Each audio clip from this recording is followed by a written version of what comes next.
নমস্কার বন্ধুরা, sweet lovely কিচেনে জানাই সবাইকে স্বাগত। নতুন একটা রেসিপি নিয়ে হাজির হয়ে গেছি। আজ আমি তোমাদের সাথে শেয়ার করতে চলেছি শসা চিংড়ির রেসিপি।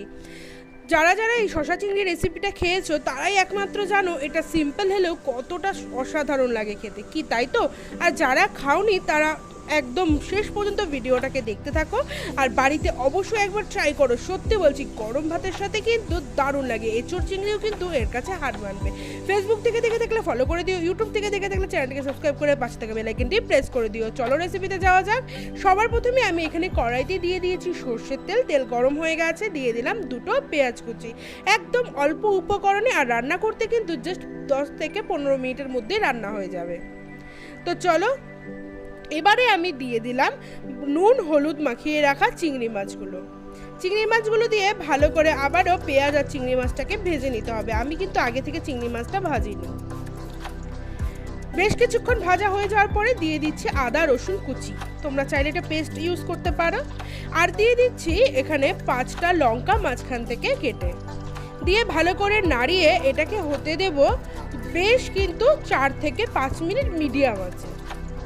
তো চলো, 5 মিনিট হয়ে গেছে। দিয়ে দিচ্ছি এতে সামান্য একটু জিরে গুঁড়ো আর সামান্য একটু কাশ্মীরি রেড চিলি পাউডার, দিয়ে ভালো করে নাড়িয়ে নিচ্ছি। এবারে আমি এতে দিয়ে দেব কেটে রাখা শসাটা। আমি এখানে কিন্তু মিডিয়াম সাইজের দুটো শসা ইউজ করেছি।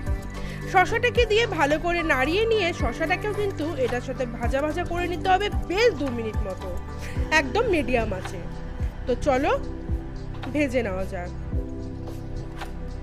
2 মিনিট হয়ে গেছে। আমি এতে এখন দিয়ে দিচ্ছি একটুখানি নুন আর হলুদ গুঁড়ো। তোমরা চাইলে কিন্তু প্রথমেই পেঁয়াজটা ভাজার সময় নুন হলুদটা দিয়ে নিতে পারো। নুন হলুদটাকে দিয়ে ভালো করে আবারও একটু নাড়িয়ে নিয়ে দিয়ে দিচ্ছি জল। এটাতে কিন্তু বেশ পাতলা একটা ঝোল টাইপের হবে, তাই আমি এখানে বড় গ্লাসের 1 গ্লাস জল ইউজ করেছি। জলটাকে দিয়ে ভালো করে নাড়িয়ে নিয়ে এবারে গ্যাসটাকে হাই টু মিডিয়াম আঁচ করে 5 মিনিটের মতো ঢাকা দিতে হবে। তো চলো 5 মিনিট ঢাকা দেওয়া যাক।